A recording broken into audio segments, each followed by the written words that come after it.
सरकार तो नीतीश कुमार की ही बनेगी। देखिए, बिल्कुल जिस तरह से शाहबाद या भोजपुर जिसे कहते हैं उस इलाके की अगर हम बात करें तो पिछले लोकसभा चुनाव में 5 सीटें महागठबंधन वहां से जीती थी। और ऐसे में अगर उस इलाके में बीजेपी सेंधमारी कर रही है, अगर लड़ाई टक्कर की वहां पर एनडीए दे रही है, तो ये कहीं ना कहीं एनडीए के लिए एक शुभ संकेत है। और जो एग्जिट पोल के आंकड़े दिखा रहे हैं उससे ये साफ है कि इस इलाकों में भी एनडीए ने अच्छा परफॉर्मेंस किया है। उसी तरह मगध के इलाके में भी महागठबंधन के कई उम्मीदवार जीते थे लोकसभा चुनाव में भी और पिछले विधानसभा चुनाव में भी, यानी कि एक गढ़ माना जाता था महागठबंधन का। और उन इलाकों में अगर एनडीए ने फाइट दिया है, वहां पर नेक टू नेक फाइट अगर महागठबंधन और एनडीए के बीच है, तो ये बहुत फायदे की बात एनडीए के लिए होगी, जिस तरह से एग्जिट पोल इशारे भी कर रहा है। लेकिन आज चूंकि सुबह से हम मगध के कई इलाकों में, गया से लेकर जहानाबाद से लेकर नवादा, तमाम इलाकों में मैं घूम रहा था और वहां पर वोटर्स की जो कह सकते हैं वोटर्स का जो रुझान था वो देखने को मिला। खास करके महिला वोटर की लंबी लंबी कतारें। एक जमाना था जब ये पूरा नक्सल इलाका हुआ करता था, वहां पर वोटर्स डरते थे बूथ पर जाने पर, और वहां पर अब देखिए 5 बजे शाम तक 70% के आसपास वोटिंग हो गई है। 1 से 1.5 घंटे में और ये जो आंकड़ा है बढ़ेगा। तो ये संकेत साफ तौर हम लोग पहले जो 14-15% वोटिंग जो है वो 10-11 बजे तक दिन में पता लगता था कि 15-17% वोटिंग हुई है। अभी सुबह आपको पता लगता है कि 9 बजे तक 15% वोटिंग हो जाती है और शाम 5 बजे तक अगर 60%, 65% से ज्यादा वोटिंग दिख रही है, तो इसका मतलब है कि इस बार लोगों ने बड़ी संख्या में वोट किया है पिछले चुनाव के मुकाबले। हालांकि इसके पीछे एक बड़ी वजह एसआईआर है, जिसकी वजह से बहुत सारे बोगस वोट काटे गए हैं और उसकी वजह से भी थोड़ा परसेंटेज बढ़ा हुआ दिख रहा है। लेकिन इसमें भी कोई दो मत नहीं है कि जिस तरह का उत्साह वहां बूथ पे दिखाई दिया, आपने भी दिखाया, रंजीता ने भी दिखाया और बाकी सहयोगियों ने भी दिखाया कि किस तरीके से सुबह से ही वहां बूथ पर लंबी लंबी कतारें दिख रही हैं।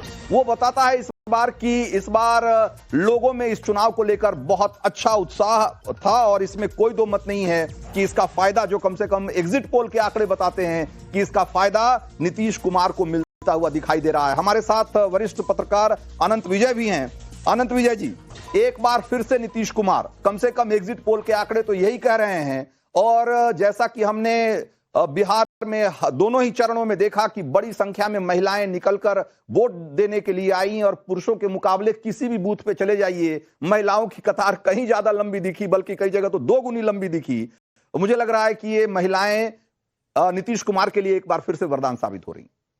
रंजीत जी, देखिए, महिलाएं आज सिर्फ 10,000 रुपए की बदौलत नीतीश कुमार के साथ नहीं आ रही है। नीतीश कुमार ने 2005 से, जब वो सत्ता में आए थे, तब से ही महिलाओं को नर्चर किया। बालिकाओं को साइकिल देने से लेके, स्थानीय निकाय के चुनाव में उनको आरक्षण से लेके, उनके लिए जितने काम किए, उनके साथ निश्चय में भी महिलाओं की भागीदारी सुनिश्चित की गई थी।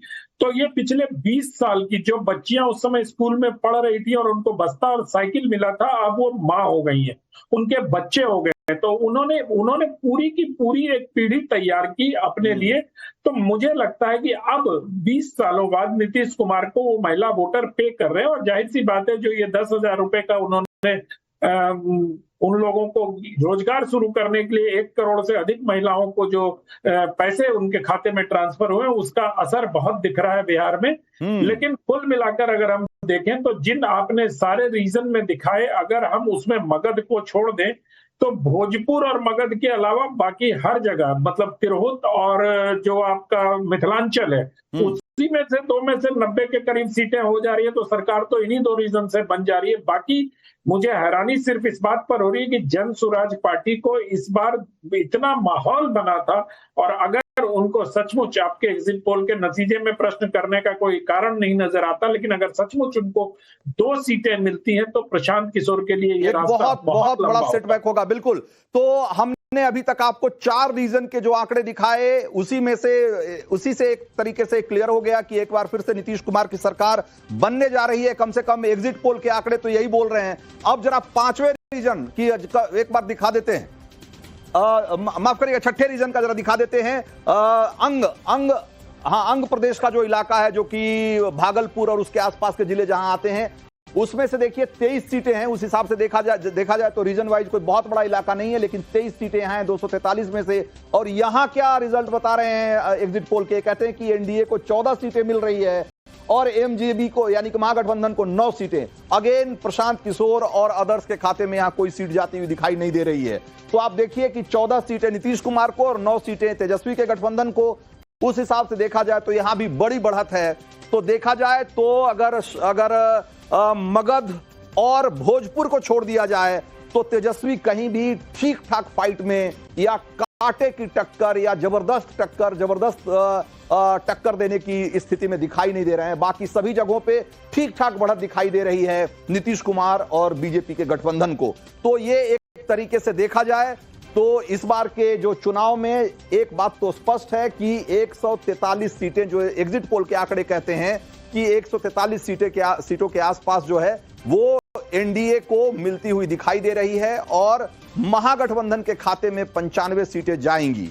इसके अलावा इसमें जरा सा अगर थोड़ा ब्रेकअप देख लें तो कहा जा रहा है कि बीजेपी के खाते में 74 से 78 सीटें जाएंगी और जेडीयू को 53 से 60 सीटें मिल सकती हैं। इसके अलावा एलजेपी, जिसके बारे में कहा जा रहा था कि खास करके चिराग पासवान ने दावा कर रहे थे कि उनका जो स्ट्राइक रेट है वो बहुत ही शानदार होने वाला है और जिस तरीके से उन्होंने लोकसभा में 5 की 5 सीटें जीतकर 100% का स्ट्राइक रेट दिखाया, उसी तरीके से इस बार विधानसभा में भी करेंगे। तो ऐसा कम से कम होता हुआ नहीं दिखाई दे रहा है। एलजेपी को 5 से 8 सीटें मिल रही हैं जबकि उन्होंने 29 सीटों पर चुनाव लड़ा है। इसके अलावा जो हम है मांझी जी की पार्टी और आरएलएम है जो कि दोनों ने 6-6 सीटों पर चुनाव लड़ा, उनको 1 से 2 सीटें मिलती हुई दिखाई दे रही है। तो बीजेपी अगेन एक बड़ी पार्टी की जाहिर सी बात है कि जेडीयू के मुकाबले, जबकि दोनों ने बराबर सीटों पर चुनाव लड़ा है जेडीयू और बीजेपी ने, लेकिन बीजेपी का स्ट्राइक रेट कहीं ज्यादा दिखाई दे रहा है जेडीयू से। बीजेपी को 74 से 78 सीटें मिलती हुई दिखाई दे रही है और जेडीयू के खाते में 53 से 60 सीटें। उस हिसाब से देखा जाए तो बीजेपी बड़े भाई की भूमिका में सामने आ सकती है और ज्यादा सीटों का मतलब क्या होगा ये चुनाव के बाद पता लगेगा कि इसका मुख्यमंत्री की कुर्सी को लेकर कोई इस पे एक नया एंगल निकलता है या नहीं। हालांकि बीजेपी कह चुकी है कि जब तक नीतीश कुमार हैं सीएम पद की कोई वैकेंसी नहीं है। दूसरी तरफ जरा एमजेपी जरा देखिए, महागठबंधन को हमने बताया कि करीब 95 सीटें मिलती हुई दिखाई दे रही है और अगर रेंज में देखें तो 88 से 103 सीटें महागठबंधन के खाते में दिखाई जाती हुई दिख रही है उसमें एग्जिट पोल में, और आरजेडी को 69 से 80 यानी कि अगर देखा जाए तो 69 से 80 सीटें मिलती हुई दिखाई दे रही है। और उस हिसाब से महागठबंधन में जाहिर सी बात है उन्होंने बहुत ज्यादा सीटों पर चुनाव भी लड़ा था, 143 सीटों पर चुनाव लड़ा था, तो उस हिसाब से उनको 69 से 80 सीटें मिल रही है। और कांग्रेस को 10 से 12, ये बहुत बड़ा एक तरीके से झटका है एक बार फिर से कांग्रेस के लिए। 60 सीटों पे चुनाव लड़ा कांग्रेस ने और उनको सिर्फ 10 से 12 सीटें मिलती हुई दिखाई दे रही है। सीपीआईएमएल माले, जो कि भाकपा माले जिसको कहते हैं, वो 6 से 8 सीटें और सीपीआईएम और सीपीआई को 1 से 2 सीटें मिलती हुई दिखाई दे रही है।